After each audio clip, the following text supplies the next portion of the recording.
Hello there, good evening and welcome to State of the Nation on the finest television, KBN TV.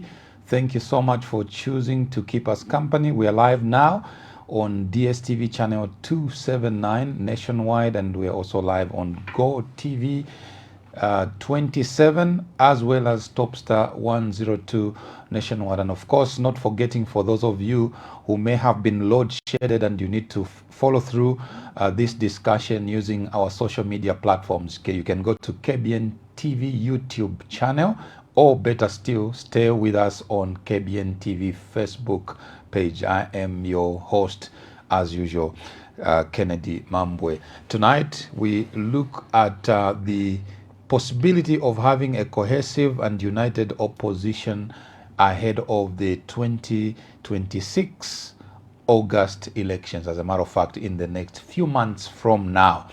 And to help me discuss this is a figure that has made a lot of headlines in the last few days. And I'm talking about the newly elected Tonse Alliance chairperson and presidential candidate in the name of Honorable Brand Mundubile, who is also Mporokoso member of Parliament. Honorable Mundubile, welcome to State of the Nation and congratulations on your election. Thank you. Thank you very much, PK. It's indeed a pleasure to be here tonight to look at the many things affecting the nation, and in particular, opposition unity. Right. Thank you very much. Wonderful.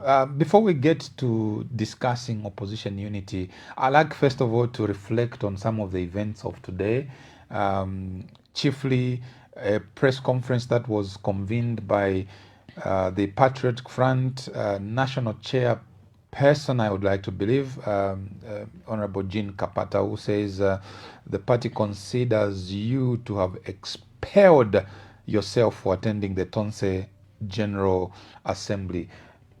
What has been your immediate reaction to this particular position? We get it out of the way, then we go into substantive matters.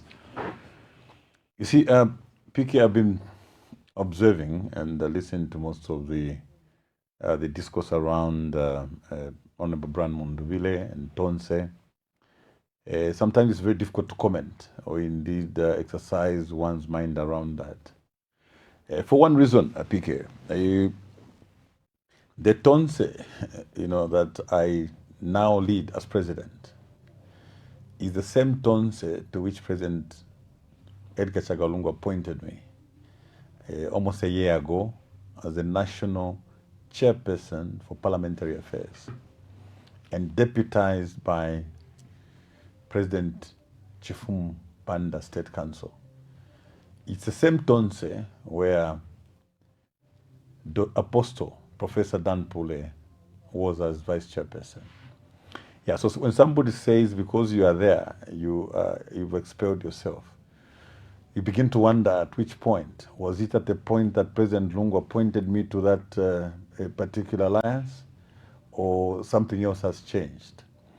Yeah, so I think that sometimes it's very difficult to comment on some of these things because the Zambian people are watching. There's definitely more that the people expect from us as leaders. There's more that is expected of us.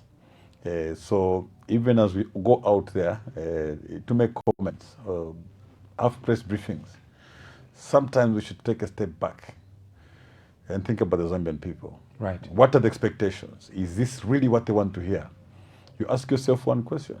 How many times will opposition leaders appear in public, fight in public, reconcile one fight after the other, one negative statement after the other?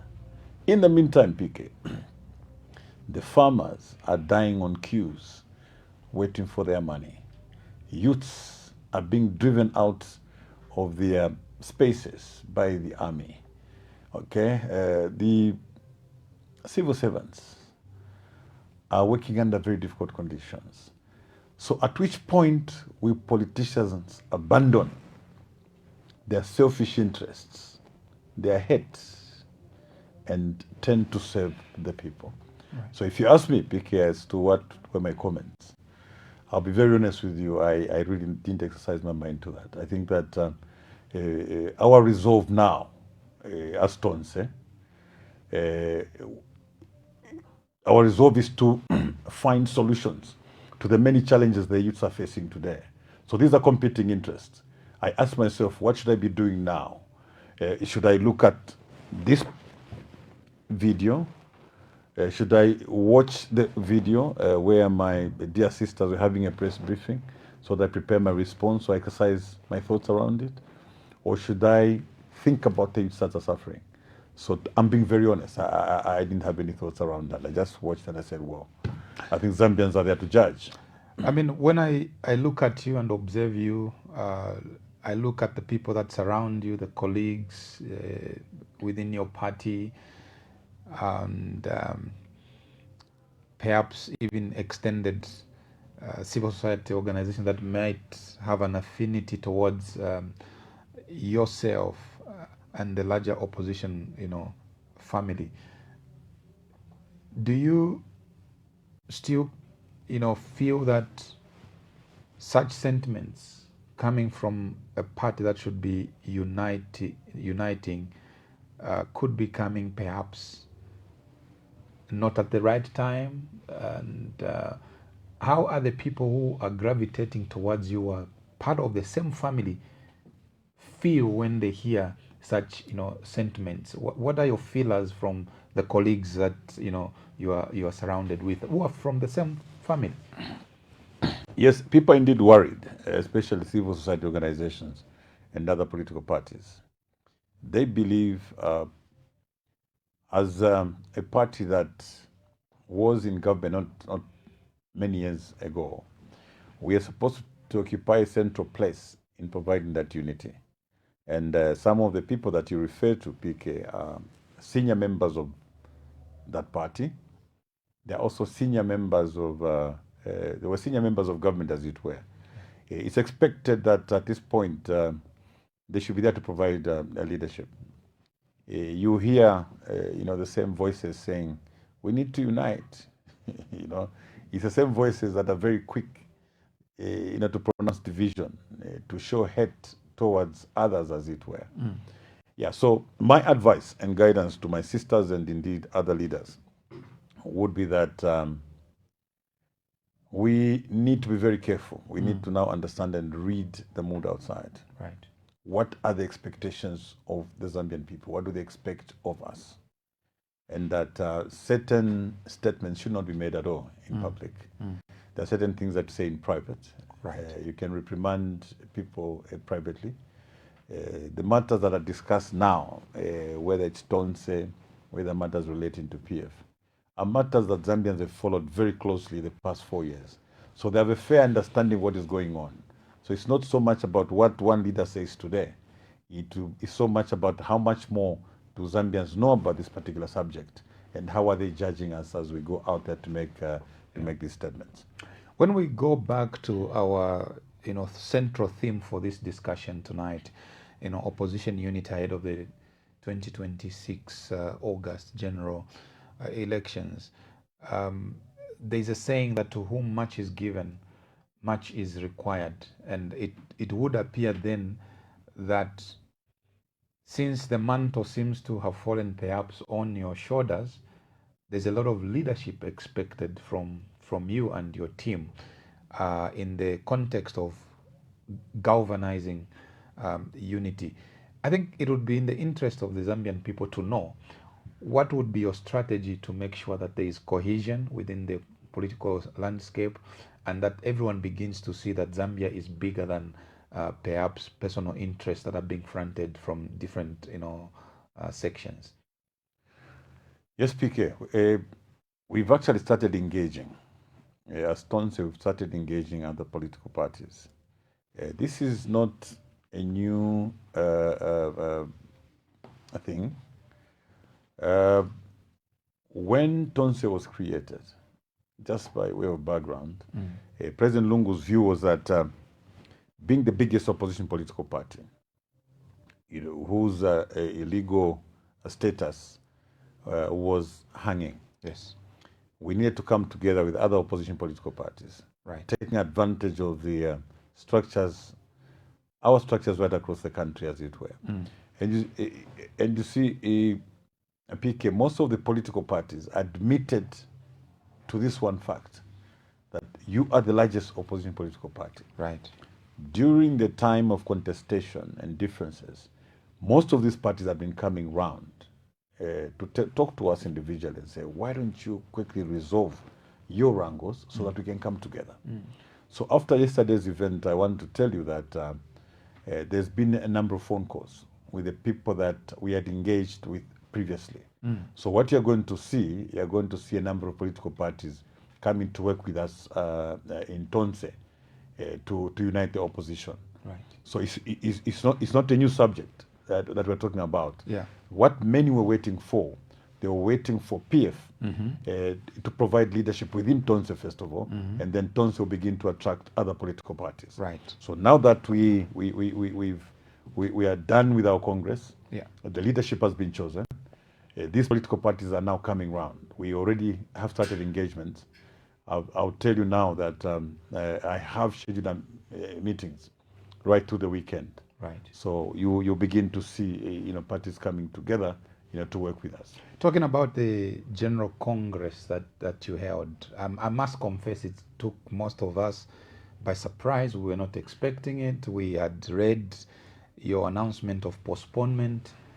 Was that very strategic, or it was an afterthought? What really happened? Was it a rushed process? Could you just perhaps walk us through? Now that is after the fact. It would be good to just get some insight into what went behind the curtains to plan such an excellent execution. Well, to start with, PK, we've always said that the democratic space in our country is totally diminished. We have a government that gets very excited at the mention of any political activity in the opposition. In this particular case, once the announcement was made to say we're going for a Congress on a particular date, we began to hear some feelers. People were getting excited with court papers with a view of obtaining an injunction. Obviously, that worried the organizers of this particular event. And also, we had election campaigns going on in Kasama. Yeah, so really, it got everybody worried, knowing very well that from the experience that we have with the PF, where a simple injunction is taking months, as it were. So I think the organizers were very active. They were alert, ensure that the organized meetings where the Council of Leaders agreed to abridge the time, in case what we're hearing was true, and it was agreed by the Council of Leaders that we could actually have the Congress earlier than stated. So once that was agreed and the delegates were prepared, the Congress was held yesterday. By the way, it was very successful. It was very transparent, democratic, and every delegate who attended, I think, was very happy at the end of the day. What was very notable was the spirit of camaraderie and fellowship amongst the delegates, supporting the competing candidates. The air of peace and friendship and love is what prevailed. And that was because those of us that were competing set the tone. I want my colleagues, including my sisters, to just maybe pick a leaf and understand that it is possible to compete and yet not be enemies. It is possible to have divergent views and yet maintain love and peace amongst ourselves. So what was demonstrated between Apostle Pule and myself, we hugged before the event, we hugged after the event, and our supporters were basically living in harmony. So it is possible. It is possible. I'm really hoping that people pick a leaf from there and understand that you can actually transact very peacefully in this political space. If you were to speak and reflect and extrapolate what happened last night to the rest of the structures across the country, and I'm not talking about your association with other political parties, which you have already, alluded to, that there are phone calls. But if someone sitting in Chinsali, in Lubwa, where I come from, and they are wondering what must this mean to the PF structures when they mirror it against the events of last night, what would be your message to the structures of the Patriotic Front across the country? Yes, Speaker, what happened yesterday was not unusual. This is something that was designed by our late president. And I'm saying this with clarity. President Edgar Chagwa Lungu created Tonse because PF was encumbered. PF was in the hands of strangers. PF was in the hands of President Hakainde Hichilema. PF was in the hands of the EPND.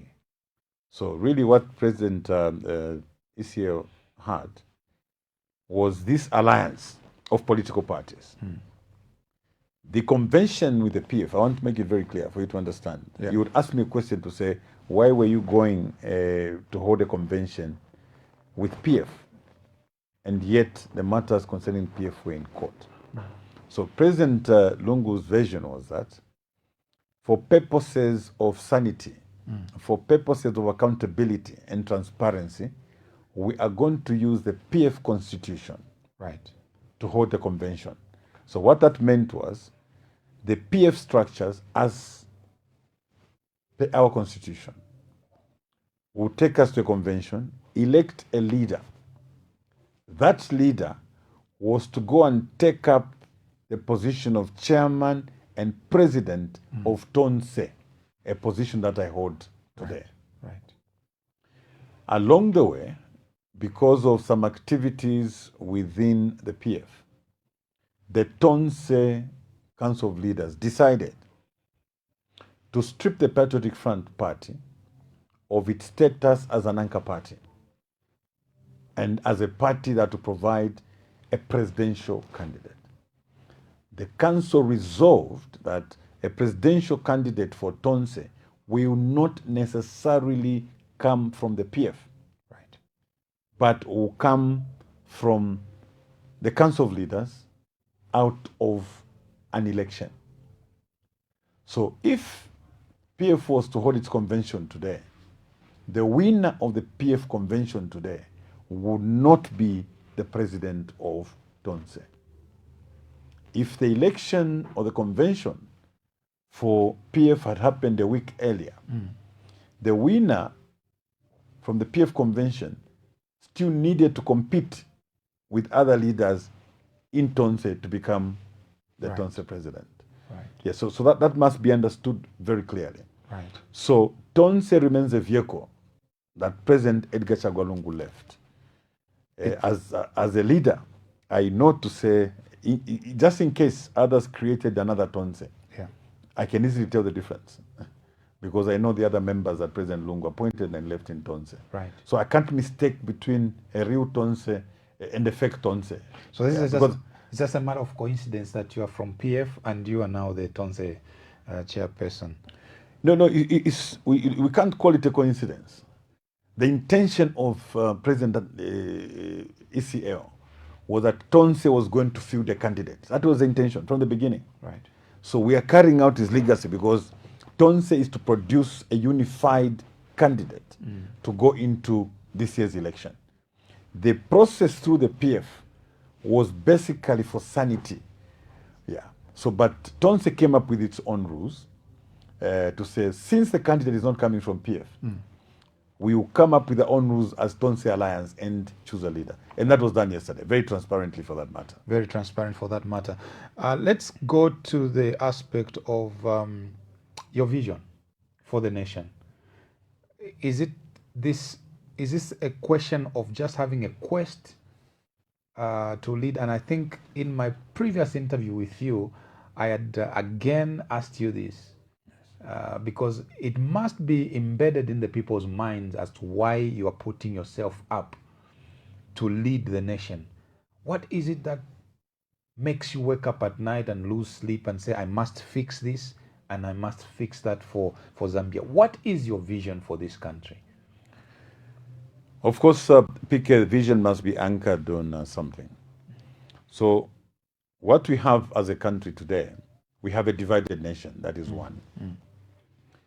Number two, we have high levels of poverty. Right. Poverty levels are very high. So, first of all, the vision that I have should contribute to curing these two challenges that immediately before us. Right. Yeah. So, on the aspect of unity, PK, this is an emergency. As a country, we are divided. We are so divided. So, as a president of the country, I'll prioritize unity of the nation, Right. through the law, through my pronouncements, and indeed engagements. There are laws that are in existence today that could help us cure these divisions that we see today. And Article 259 comes in very handy, especially when it comes to appointments to government positions and civil service generally. Yeah, because this division that I'm talking about goes that far. You're able to see it in government institutions through appointments. So these will be some of the low-hanging fruits because the law already provides for how these appointments should be made, taking into account regional diversity, gender, and youths, as it were.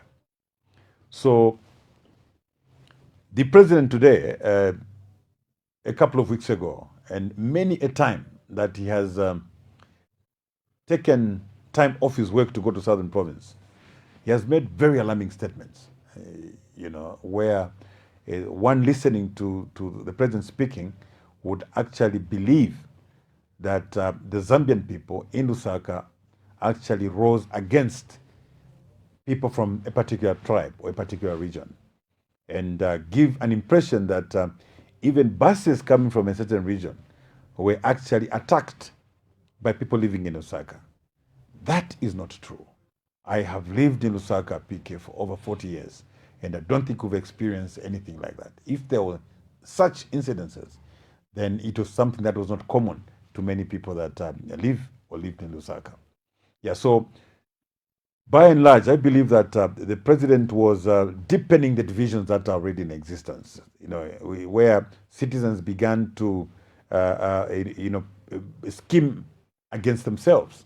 One tribe scheming against the other, or people from one region scheming against the other people. So those divisions must come to an end. We want to preach peace. We want to preach that the one Zambia, one nation motto should just not be in word.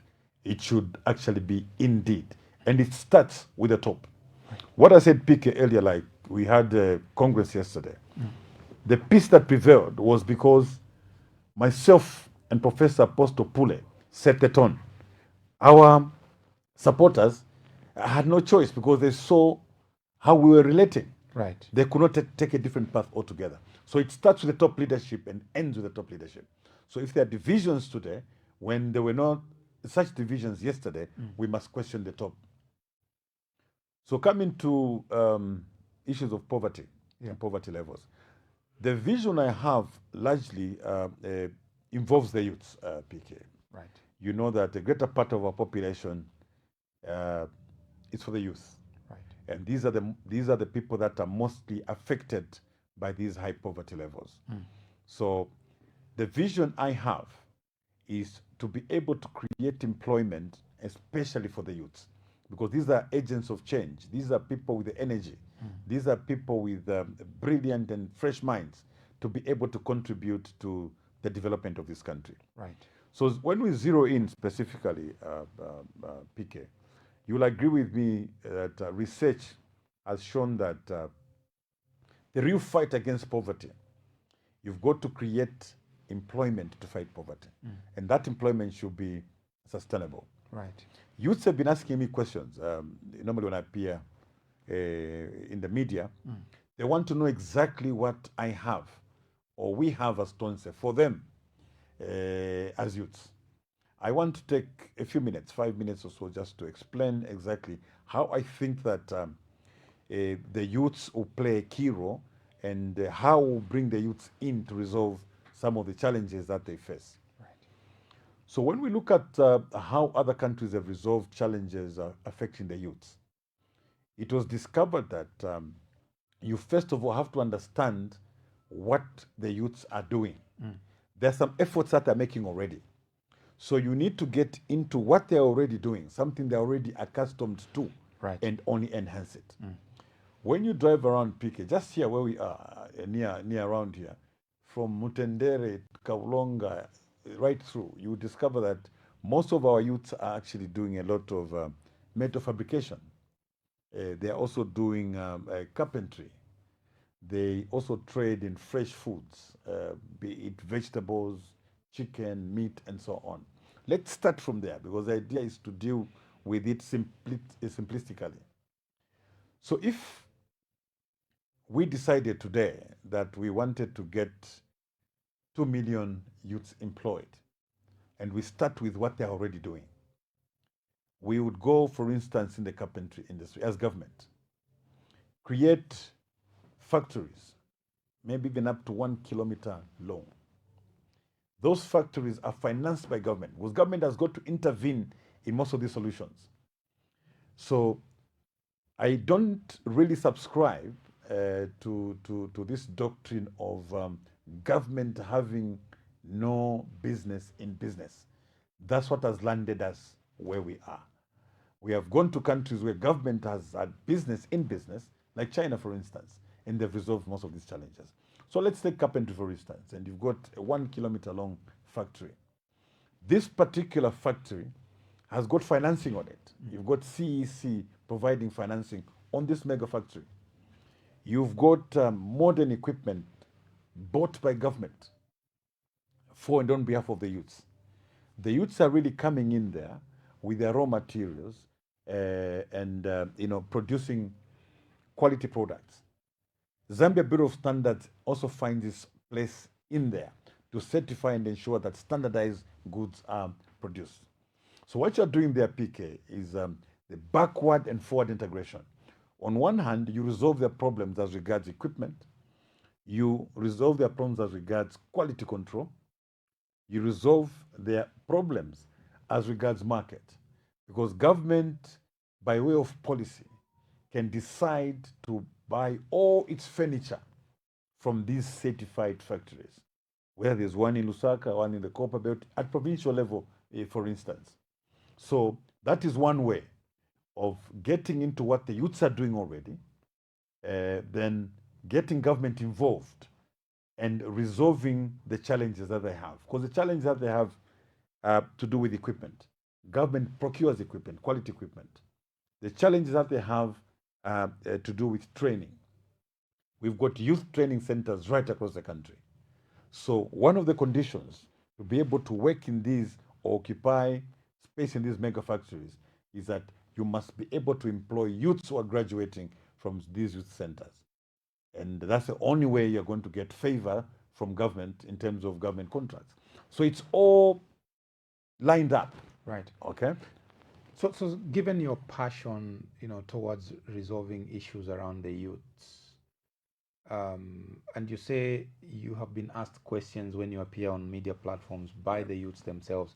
What are some of their major frustrations currently? I mean, I recall in 2021, they formed part of the bigger block of voters premised on the, promises that they were given, that Bali was going to fix. Now that they are coming to you, asking you, what are their pain points? What are their frustrations? And what are these things that, are close to their hearts as young people? Yes, like you rightly put it, PK. That time, Bali promised to fix it. So Bali was providing solutions. He was taking a father figure and say, "I'll do this, I'll do that." My approach is totally different. My approach is that of Big Brother.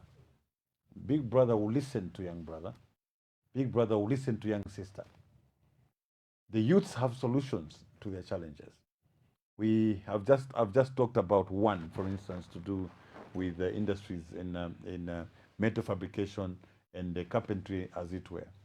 So the frustrations, first of all, were that promises were made, but not based on anything.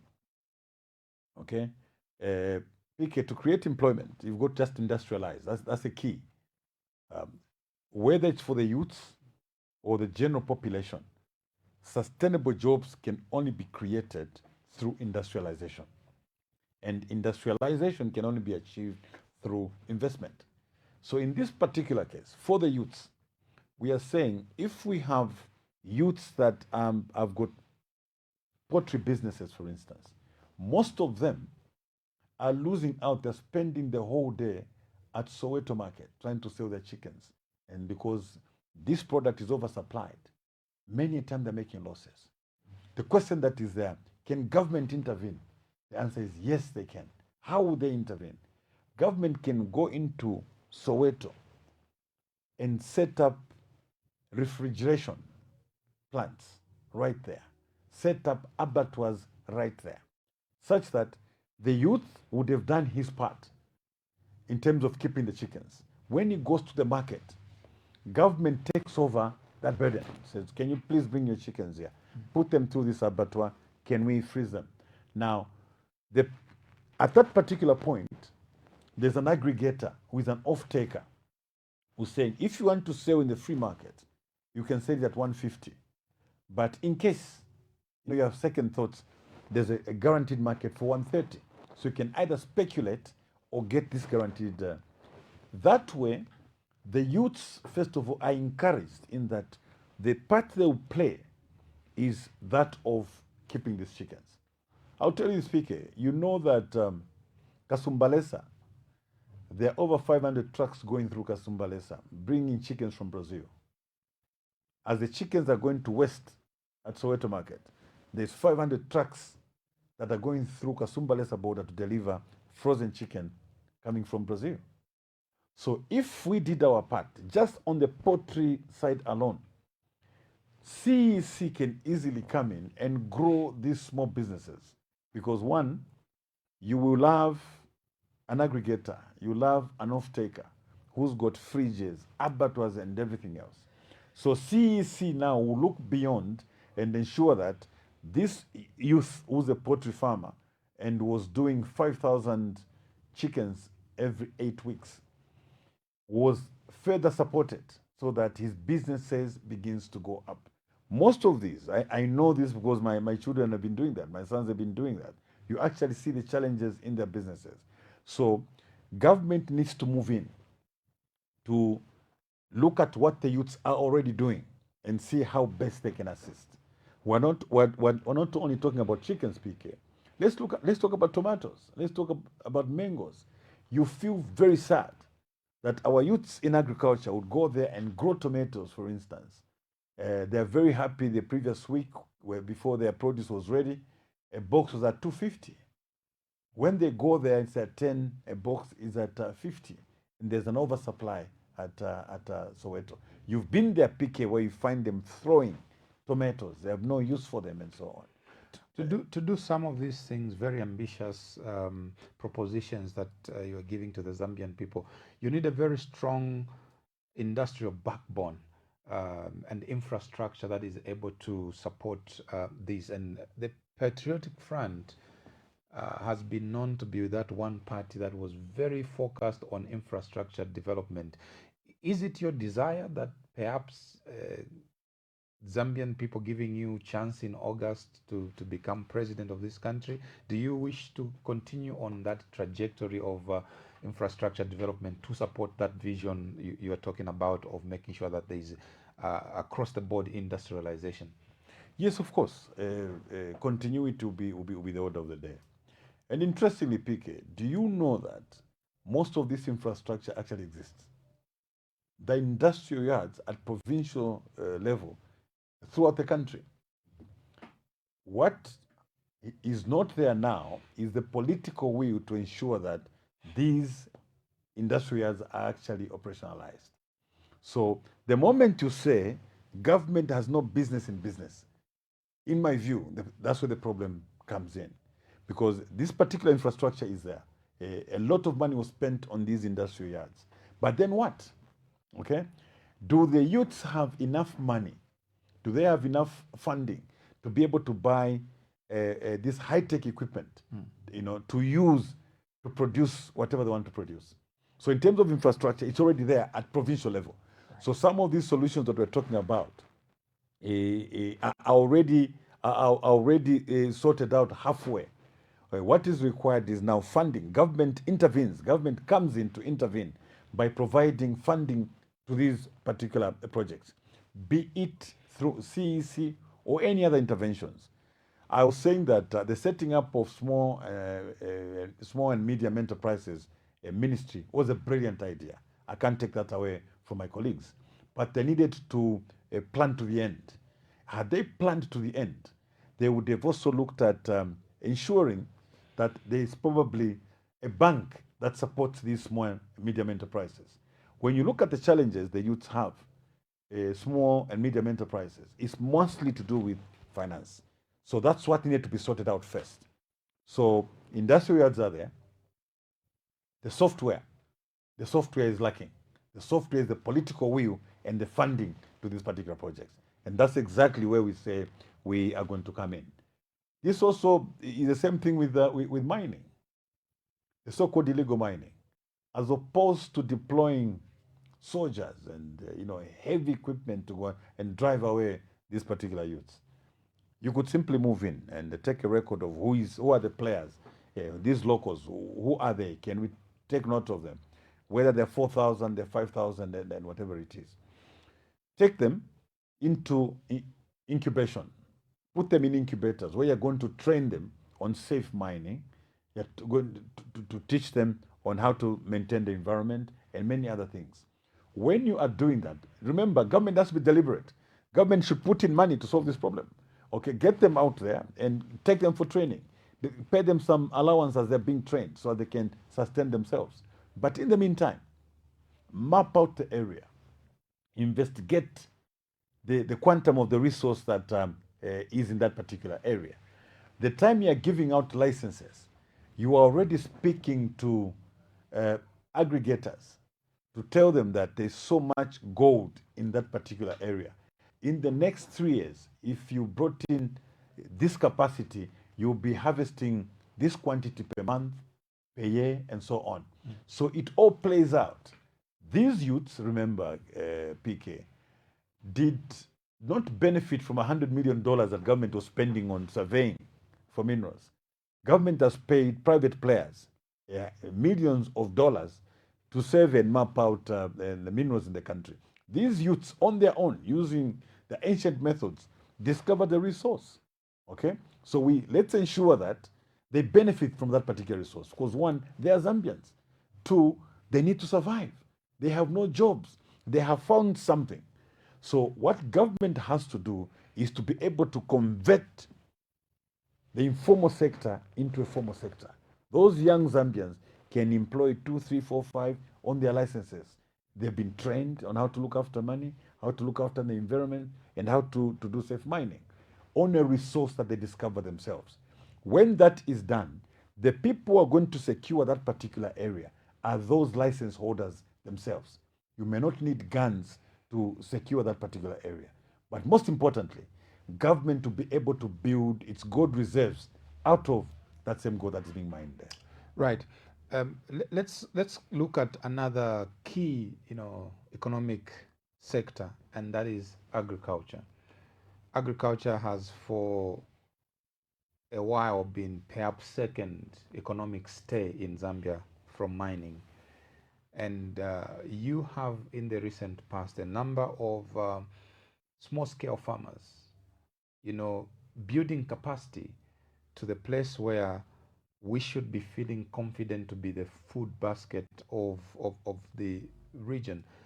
But I feel from where I'm standing, and I'm not sure from you, and this is why I need to throw this question to you.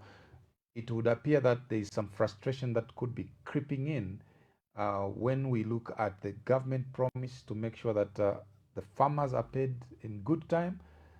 Here we are, close to February, still some farmers haven't been paid. We've seen queues in rural areas, in Choma, here in Chongwe, in Chisamba, different parts of the country, farmers still queuing up in the middle of a rain season, and they were hoping to use their harvest, their money from that harvest, to reinvest so that the farming um, becomes part and parcel of their livelihood.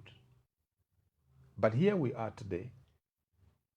What would be your intervention to make sure that perhaps what's happening uh, does not recur? And if you were to speak to perhaps one of the things that may have led to this particular situation where farmers in February, I mean, today is 29th, 28th. So in 2 days or so, this month is coming to an end, and I can clearly see that perhaps there will still be some farmers who would have not been paid in February. What would be your solution? What would be your advice to the government with regards to addressing this particular key important sector of agriculture, and the ills that peasant farmers, small scale farmers are having to be subjected to? Yes, PK. It's important to give some background to the agriculture sector so that we appreciate the challenge that we have today. In the run-up to the 2021 elections, President Hakainde Hichilema went and campaigned to the farmers on the basis that he was a farmer himself and he understood farming very well. And many farmers were very happy that now they had their own man going to State House. They turned up in numbers. I know this, that in Northern Province, some of them were actually my cousins coming to me to say, how we kwena munyine fotueleleko now wishwa which wachilamo i 6 bags mutupela abena na bala yokuti bakula tupela ko 8 bags edio ngatulefo okushitila pona umbi takulashita pali 250 omweba Mundubile no uteko bwene mulishita pali 650. So if kwena okulingana fenefyo tule mono yumulumendo, I think wikachwala bakobwino. So they voted for him. So the first year when they got into government, the yield dipped by about 25%. We had already reached 3.6 million tons that time. They went down to 2.5 million tons, which was about 25% dip. During that time, we already had enough maize in the shades that would last 2 seasons. As government, we had planned to ensure that we're food secure. Right. So when our friends came into government, at that time, of course, there was a lot of excitement, having won an election and so on, and they felt there was so much maize. And we actually won them on the floor of the house. There was no need to sell that maize. We're food secure for 2 seasons. We advised them not to sell that maize. That's the only way they could encourage farmers to grow more and be able to secure other markets away from government. They didn't do that. They themselves as government now began to eye the market the farmers were eyeing in Congo. You know, the UPND government is full of businessmen. So they actually prioritize profits. They began to see profits. Food security was no longer an issue. So they rushed into Congo and sold all the maize, 1.5 million tons. That's where the problems started. So we've had challenges building up that buffer stock that would help our farmers, help our citizens in the time of need. So what transpired then was that they tried to recover from that position. So they encouraged farmers to grow more, which they did. And they banned all forms of export. As a result, most of the farmers took their maize to FRA, and by July, most of them had actually supplied this maize. Now, because of lack of planning, like they always say, PK, when you fail to plan, you plan to fail. Correct. Yeah. I don't think it should have come as a surprise because the price of maize was known. The quantity they were buying was known. So one, they should have made commitments which were tenable and communicate that to the farmers. So the farmers had a choice whether to supply the maize to government or indeed access other markets. So what government did, they used misinformation. Farmers began to plan upon these payments that to get from government. Today, when you go around PK, it's a sorry sight. I found this in Kasama. I saw farmers. Some of them were actually collapsing on queues. Had been there for a very long time. They have not been eating. You actually wonder where they access the sanitary facilities, as it were. So it's really a very sorry sight. What is even sad is where ministers go to the press, address the press, assuring those farmers, and a month later, nothing has happened. They've gone to the extent of telling lies, saying the banks are holding on to this money. The last interview we had with you, PK, we called on the Bankers Association of Zambia, to sanction their members for not paying, the owners of the deposits on demand. They came round and said their members would not do that, meaning that government was just telling lies.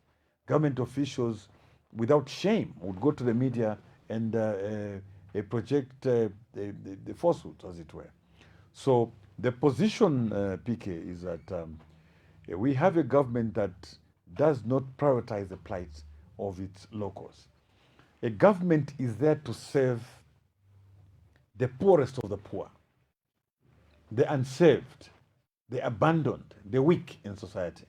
But if government can hold on to the money of this category of citizens for months on ends without considering what challenges they're facing, then it's indeed unfortunate. I want to remind my friends in government today that it's important that they rethink these positions.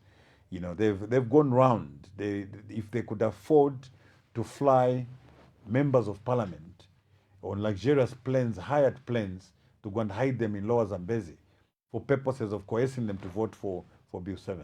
It means there's some money somewhere that was paid. Even the same friends of theirs who are helping them, aiding them in these corrupt practices, could probably lend them some money to pay farmers. I know that they're not short of friends. They are not short of friends. They've got friends in the mining sector. If you ask me, I know that they've got friends in the mining sector. Those friends are enjoying very good policies from them. Why can't they help them in a time of need, in a time like this? This is where friends come in. They should be able to say to their friends, look, we've given you very good policies in mining. These policies are actually against the Zambian people, and they favor you. You've been making abnormal profits. Now we've landed ourselves in a problem. Why don't you help the same farmers who've been deprived, by the same incentives that have been given to them? Let me pick your mind also on the issue of education. The issue of education is one sector that the UPND administration has said they've performed well in terms of bringing about free education, meals, the feeding programs. They've talked about bursaries. They've talked about all of these good things. Recently, they've launched what is called a competence-based curriculum. They've changed this from grade 10 to Form 1 and all of these things. We had, and I'm asking you this because these are things that you probably be inheriting, and we must sound you up and also get your positioning. We had one of the parents walk into KBN TV to speak to the news team, expressing their frustration about this new curriculum, that wherever they have gone in schools, there's no material to teach, but the curriculum has been launched, and that, as you know, previously A levels were being taught at university, year one, but the A levels now will be taught at Form 6 as part of this new rearrangement. But there is a concern that has come from parents and other stakeholders that there is no capacity and competence at secondary school to handle that level of preparing the young people before they go into university, because previously secondary schools were not teaching A levels. As president in waiting, again, Zambian people perhaps favoring you and God allowing you to become president of Zambia, inheriting such a problematic education sector, very key to where you would like to take this nation from. What are some of your priorities around these concerns that are coming from the newly launched curriculum and repositioning of the education sector? Yes, thank you, PK. It's very dangerous, for government to always go to AI and pick whatever they find there and just apply it. There is need to understand these policies completely. You have what is called a regulatory impact assessment. Before implementing a new policy, you actually do what is called a regulatory impact assessment. When you've done that assessment, it will bring out the weaknesses and strengths of the new policies once implemented. It will also guide the policymakers at what point to roll out these particular policies. Had they done that with the new curriculum, I do not think that we're ready to do that. I've gone around, people have come to me to talk about issues of capacity. There are no materials, as it were. So clearly, you have a government that is in a hurry to prove a point. They pick a concept from wherever they did, and they don't run it through the mill. I know very well because I've been part of government before. There are competent men and women, civil servants, who are at cabinet office today on account of maybe their names. Okay? They are at cabinet office, removed from their offices, and yet these are people who could have assisted government to implement these particular policies.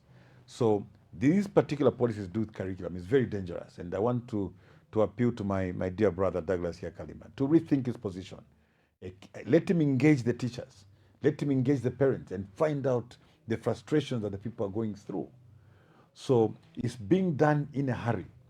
First of all, there's no capacity financially from government to be able to supply the requisite materials that to support this curriculum. You know, PK, that most of these schools are receiving their grants, or maybe 25,000 kwacha. Mainly, it's in some cases it's not even delivered. So the schools are already struggling with their regular recurrent costs, even before you bring in new curriculum that requires a lot of materials. So government should not be in a hurry. The government should take its time, go back to the old system, so that we don't lose our learners along the way. We don't produce half-baked learners who are going to have a lot of problems in performing as they go to higher learning institutions, as it were. So this is a problem. It's a problem that has to be dealt with. So when you talk about free education, a very good concept, inherently good. But like I said, you always have to do a RIA, to understand the impacts of implementing a particular policy. Had they fully understood when they were implementing the free education policy, they would have actually discovered, from the demographics, that the infrastructure at hand was not sufficient, to be able to give learning space to the learners. It's not only about space, PK. It's also about teachers. How much workload would one teacher handle? Statistics show that between 35 to 40 learners, so that teachers are effective. A teacher should be able to, by the second week of meeting the pupils, they should be able to remember their names and also understand the strengths and weaknesses of individual learners so that they are assisted along the way. Teachers are trained to do that. Now, if you give them 120 learners, clearly there's a problem. Meaning that, yes, in terms of quantity, we would have achieved. But have we also achieved when it comes to equality? You talk about grants, like I said earlier. Most of the frustration in schools is actually from the funding aspect. The fees, when I was minister, I think the fees were as much as 2,000 kwacha at some point. We reduced them by 1,800 to bring it to 200. That 200 is what the parents were paying to the schools, that we're assisting them to maintain the surroundings, the sanitation and everything else. So when government changed that and replaced it with a blanket 25,000, they again did not do area. There was no impact assessment on that particular decision. Had they done that, maybe they would have come to the conclusion that what the schools actually needed was 180,000 or 200,000 kwacha to be able to carry out their monthly activities. They then would have removed that 200 kwacha from pupils, making it free education, but be able to give the school the 200,000 kwacha that they need, because that's what they will need to get their chalk, their cleaning materials, pay their daily casual workers, and so on. Schools are unable to do that. If you go to the schools randomly, they're actually complaining about that. They're unable to function normally. So the result is that most of the head teachers and teachers in these schools are actually frustrated. But they're the same ones who we expect to impart knowledge in our children, because this is free education and everybody else is happy. So I want to implore my friends in government today. There's need for them to really look at these policies. Let them be very sincere, go on the ground, interrogate these policies, and see exactly whether there's a positive outcome or indeed a negative outcome. Talking about education and government having to relook at the things that they are focused on, the Minister of Finance has made, I'm not sure if it's him who has made the startling revelation, and it reminds me of the question of who discovered Mosotunya, whether it was David Livingstone or The villagers. the villagers. So the minister has gone to Kasama, Minister Sokotwane has gone to Kasama, and he was filmed at some bush saying, we funded this university, but all I can see is a small, structure that has been erected there. It would appear that it's a startling revelation. It is something that calls for investigation. What could have happened to the funds? The university was needed, called Tumpa University, and that's in your area in Kasama. You probably may be very familiar with this case. Could you enlighten us? What is the history of this particular revelation by the Minister of Finance, that money could have been gobbled, spent, stolen, or siphoned out of the project, that it should have been impacting the lives of our people in the north? Yes, Speaker. Kasama, there are by-elections going on right now. A number of ministers, senior party officials are actually in Kasama. I've been in Kasama the past 1 week to campaign for their candidates. What I've observed is that, of course, the ground in Kasama has not been very friendly to our friends in government on account of the many failures that they've registered in this period they've been in government.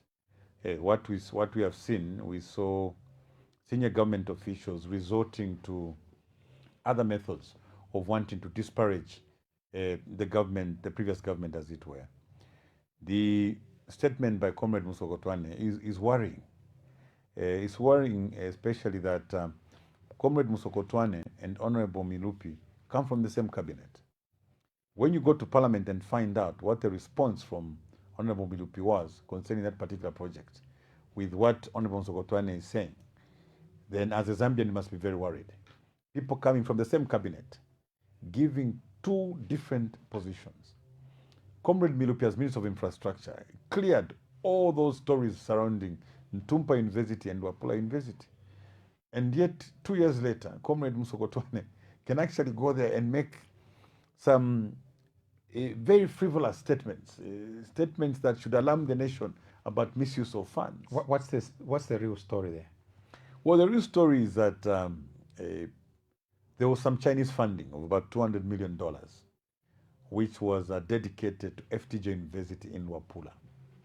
And during my time as minister, we had received a request from the bishop, Bishop of Kasama, Archbishop of Kasama, Bishop Ignatius Chama. He asked me and Honorable Mutati, who was the finance minister then, to consider building a university in Northern Province. We had gone to pay courtesy call on him. So as a very active minister at the time, I swung into action to try and see how best we can get university going. So the bishop had also suggested there was a brand new school in an area called Ntumpa. It had been completed, but not yet commissioned. So he actually suggested, why don't you just convert that into a university? I invited the minister of higher education then, Professor Nkandulu, to come and look at that possibility. So when she came, she discovered that this school was very nice and she didn't want to disturb it as a secondary school. She then remembered that there was $200 million put to one university in Wapula. She actually said it was within her power and the ministry and cabinet to agree that that can be split between two universities, one in Ntumpa and one at FGJ. So that's how that decision was made. So there was a Chinese contractor. The same contractor in Wapula was the contractor in Northern Province. These contractors were strictly paid by the Chinese government. The only part the Zambian engineers had to do was to certify the works as it were. So, according to the answer that was given by the Minister of Infrastructure on the floor of the House, the contractors had been paid for the designs and mobilization.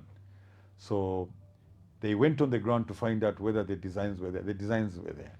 Whether the contractor had mobilized, the contractor had mobilized on both sides. In the case of Luapula, the contractor actually started the actual works. So in the final certificate at termination, government actually owes that contractor money because he had done some work for which they had not paid. So this was the question on the floor of the House. But PK, you also remember that our young man PK, Innocent Piri, IP, had taken it upon himself. He went to Luapula to do this investigation. There's a full documentary. And the consultant in that particular project took the interview and gave clarity, which was very similar to what the minister said. Now, for a cabinet minister of many years, in both in government and parliament, in the name of Tumbeko Msokotwane, to go and make those statements, I think was very funny. I know that campaigns are heated up. He didn't have it easy in Kasama when he was campaigning. But there's a way, as a senior politician, you handle difficult campaigns. You don't go about bringing about things that would later embarrass you. Earlier, you very, I felt bad. Well, that's our senior. We'll he see. would have managed that situation better. Really. We'll see how that goes, because after the minister made that disclosure, there was a press statement that followed that government would take keen interest and deploy investigative agencies. So it would be nice to see. They should just use that money to pay farmers.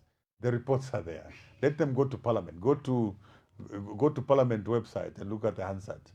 Find out what Comrade Milupi said regarding that particular project. The answers are all there. So I think they can save that money and pay some farmers, really. There will be no need for them to waste that money to go and go on. There's nothing they'll go and do on the ground. So earlier you talked about illegal mining. This has become now a buzzword, illegal mining. Previously it was jerabos. Now we have gold miners, and they're coming from everywhere.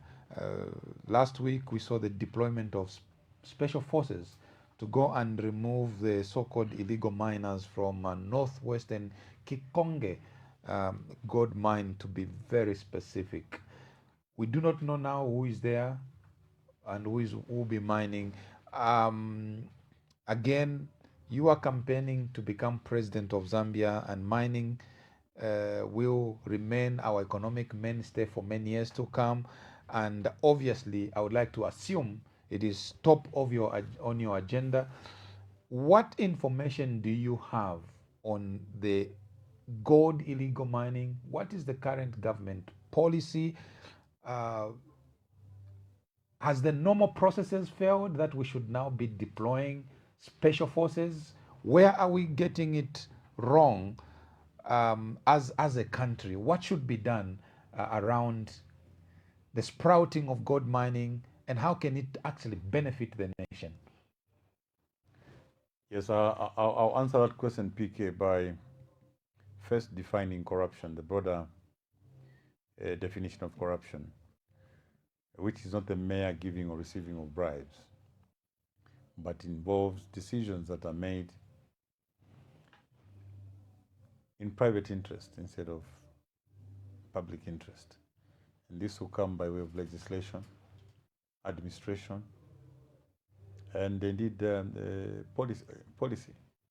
So that being the case, if we take an isolated case like the Kikonge and try to see whether it sits within the definition of this broadened corruption, we must first of all find out. President Hakainde Hichilema promised the youths, he said, when I come into power, there will be no illegal miners. We'll call you small-scale mines. Okay, what exactly has he done? He actually signed a social contract, PK. There was a social contract that President Hakainde Hichilema signed. So if you look at the situation in Kikonge, and you look at the decisions that are being made, are they being made in public interest? In this case, in the interest of those youths, men and women at Kikonge, or private interest? We've seen similar maneuvers happen before, where some big player, some big investor with a deep pocket comes around and government officers and officials make decisions to disadvantage their own citizens. So my prayer is that the situation at Kikonge will not result in a situation where tomorrow we are told we have found a very big investor who is coming to invest in Kikonge. Because then that will be total corruption. Government would have acted in favor of private interest against public interest. They would have used government policy, they would have used administration, or in some cases even use legislation to favor the decisions that are going to make. Right. Yeah, so government has failed insofar as small-scale mines are concerned. What they said they would do and what they have done, predominantly nothing, shows that they failed in that particular sector. Right. I remember government coming up to say they were actually going to train some youths. They were going to give them some training. They're going to give them some capital. They're going to organize some equipment. They organize aggregators to be able to pick up whatever they're producing. If that was the case, this is almost a year ago since they last said that, that problem would have been resolved. Like I said, first of all, to resolve problems of the youths, including those small-scale miners, first of all, get involved in what they're doing. And as government, identify the gap where you should come in and enhance. If the gap is in equipment, come up with some measures to provide equipment to them.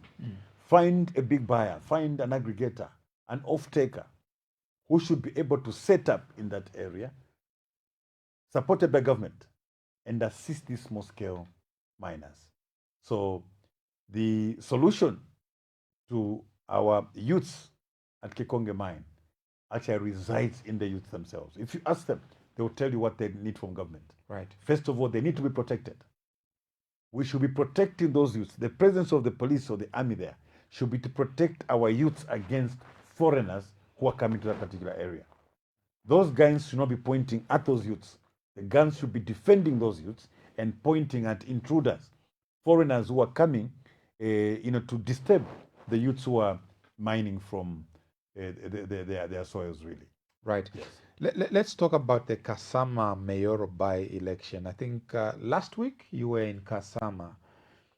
I want to ask this question from two angles. Number one, what do you think are the main campaign issues that may likely to affect the outcome of the election? What are the people saying on the ground? That's number one. Number two, as at the time we were starting this program, I like to believe that counting was underway.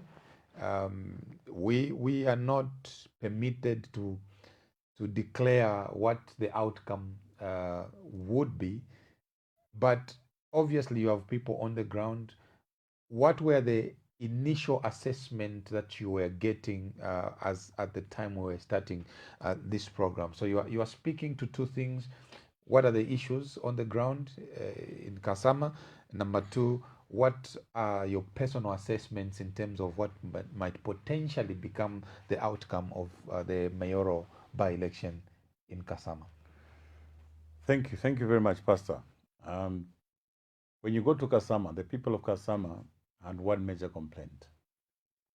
All major road projects around Kasama were terminated by the UPND government. You're talking about the Mpika Kasama Road, that was terminated. All the feeder roads within Kasama were terminated. The township, the contracts, the township roads were also terminated. In the surrounding areas, because the voters are also, they also look out. And say Lukakayambi Road project was terminated. The Mporokoso Kawambwa Road was terminated. Mporokoso Nsama Kaputa Road was terminated. Mbala Kasaba Bay Road were terminated. So there is no success story of infrastructure in Northern Province by the UPND. So the people in Kasama and the surrounding areas, because we had a number of our supporters coming into Kasama to campaign, actually delivered the same message. So it was not so much about those two constituencies being occupied by opposition members of parliament. Even in the area where the vice president comes from, the road network is bad. There was a contract for a bituminous road. It was actually terminated. So we were going to the election with the vice president failing to deliver a road to the area where she was actually a member of parliament, where she comes from.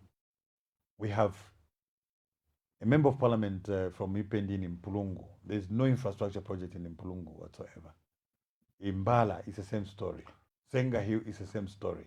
So the issue of infrastructure in Northern Province is very, very serious. Because look, the people of Northern Province are able to watch on TV.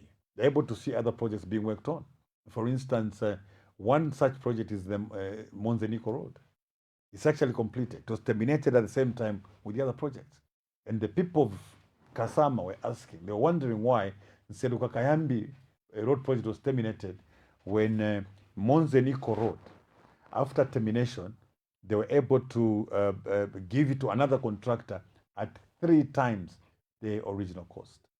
They wondered why wasn't that money spread out to other areas. Number 2 is the issue of farmers. You go to Zanaco, you go to Indo, and all those banks. We've had farmers sleeping in queues. Farmers have failed to participate in this agriculture season because they have not been paid. The issue of load shedding and the cost of electricity. Many businesses went down. You have a number of people that got loans from CDF, and they started their businesses that was relying on electricity. So they are unlikely to pay back those loans because of the prolonged hours of load shedding. And yet, government, local authority, government is busy chasing for those repayments. These people are very unhappy, and they're unlikely to give a vote to the UPND. They feel that this is punishment. Clearly, you give out loans, you don't provide electricity, and expect these youths, these young businesses, to pay back the loans to you. Today, PK, we were reminding most of our citizens, the cost of electricity has gone so high. People did not realize that because of load shedding. People only had 3-4 hours of electricity. And in that time, they thought they were paying normal tariffs. Now that they have power 24/7, a lot of households are now crying. But look at the plight of that civil servant. That civil servant has had no salary increment. That civil servant can barely afford to pay rentals from what they are getting as a salary. And yet electricity is so expensive. So government is there to solve problems. Now, civil servants are key stakeholders in implementing projects and government policy. So I'm starting with the civil servant because they're nearest. These are key stakeholders to government itself. They're expected to implement government policy. And yet, their conditions of service leave much to be desired. The cost of living is going up, cost of electricity, cost of rentals, cost of fuel, and yet their conditions remain static. So those are some of the issues that are coming out, of the people in that part of the country, as it were. Would you think that this is unique to Northern and Kasama only? Do you reckon that perhaps maybe the complaints could be different in other parts? Maybe Zambia is doing better in one corner than what you have just explained in terms of your experience. You were on the ground. Maybe that is very exclusive to the issue of Kasama. No, not at all. It's not exclusive. It's That is countrywide. Like I've said this and I'll say it again.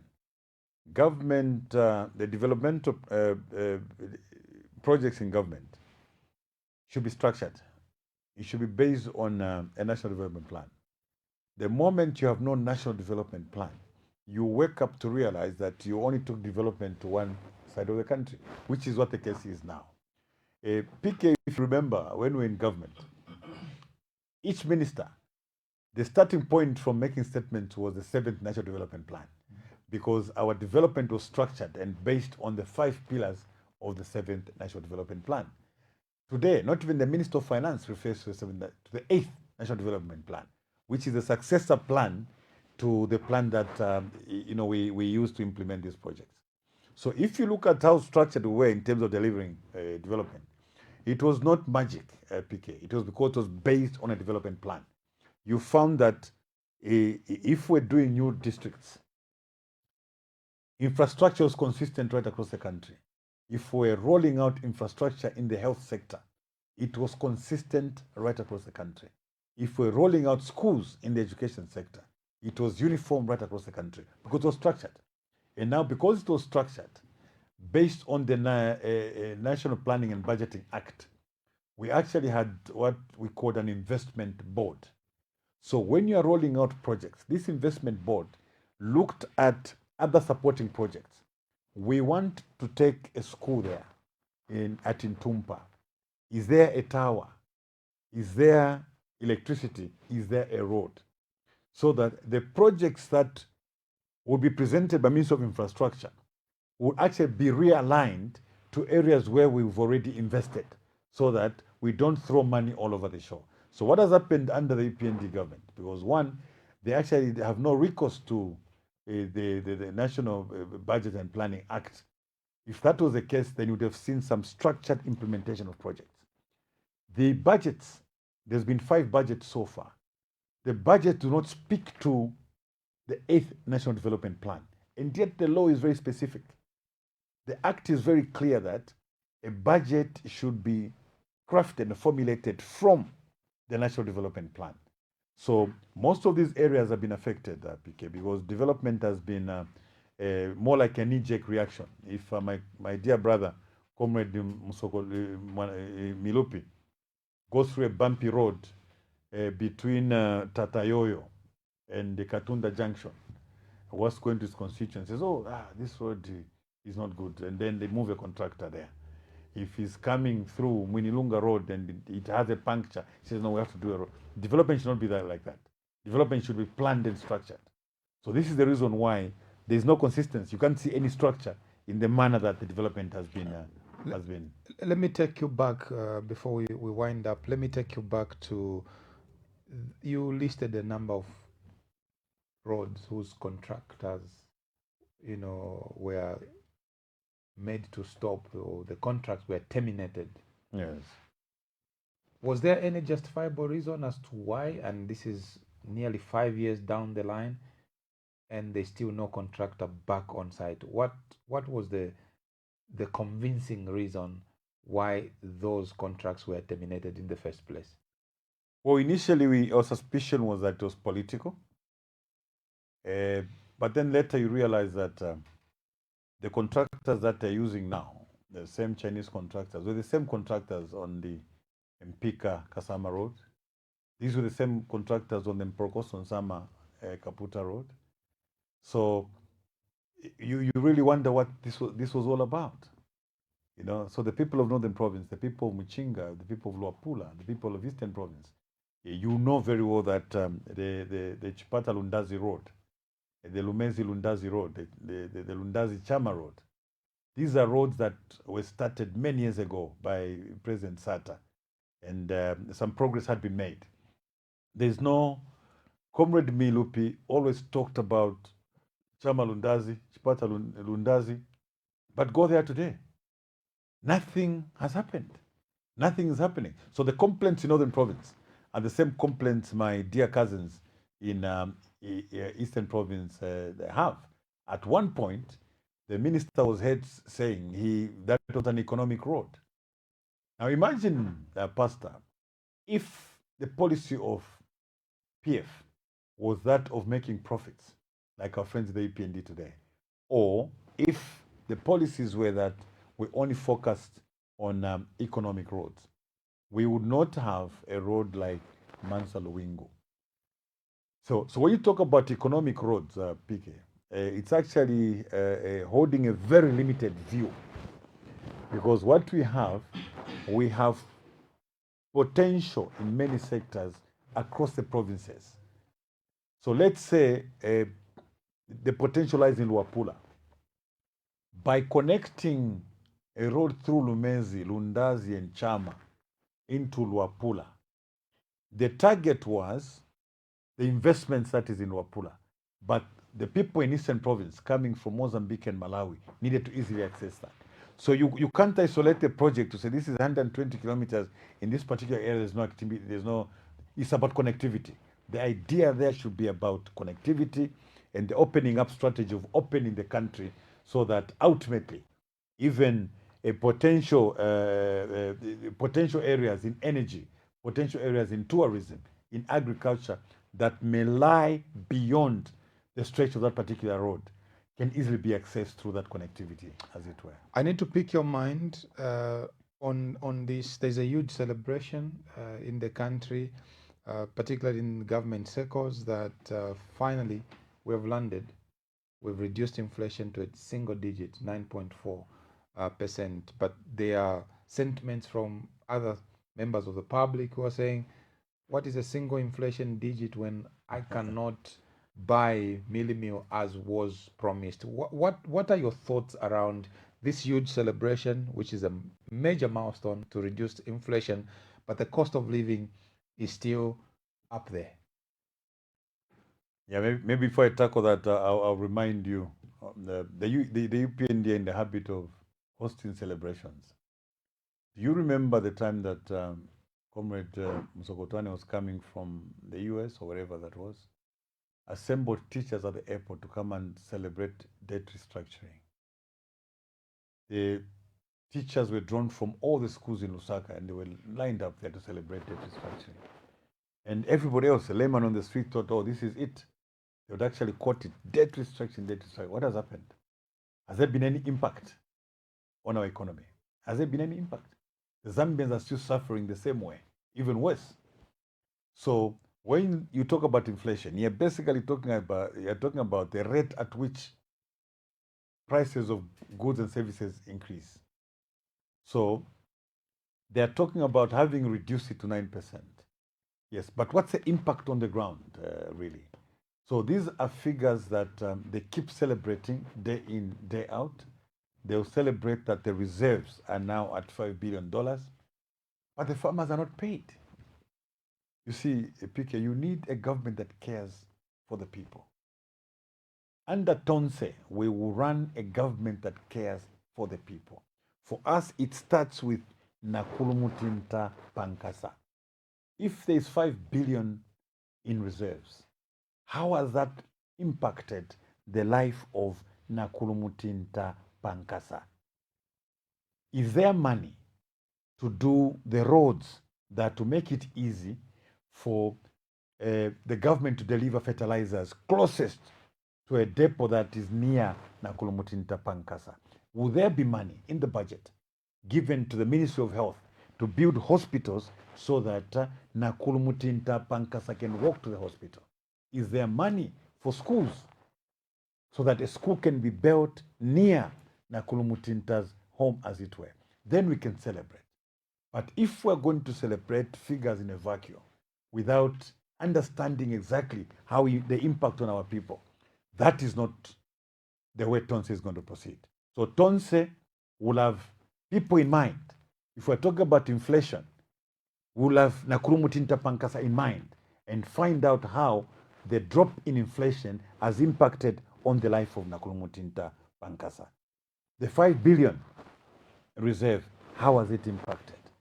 The investment in the mining sector, oh, we are going to start producing 3 million tons of copper. How will that production help or impact the life of Nakulumutinta Pankasa? Oh, there's been so much investment in the mines this year. There's 1.2 billion. There's $2 billion. We quickly rush to Nakulumutinta and find out whether the investments in the mining sector have actually had an impact on the life of this ordinary Zambian. How do you rate your chances of winning the 2026 presidential and general elections? The chances are very high. The Zambian people already decided. You've had this conversation. The Zambian people already decided that the EPND is going, they'll be removed from power. They've been waiting to see who they're going to vote for. I present myself as a presidential candidate under Tonse.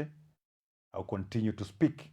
Like I've said, the basis upon which we'll go to see our people is that it will be about the Zambians and the Zambian people. The message is very clear. As Tonse, we care for the people. We'll talk about the people, we'll not talk about inflation. We'll talk about the reduction in poverty levels. How many people have been saved, out of poverty. We'll not talk about what we have in our reserves. We'll talk about how many kilometers of road we have done under feeder roads. We'll talk about how many extra schools that we have built. We'll talk about how many factories and how many youths we have employed as a result of certain measures. That will be the difference.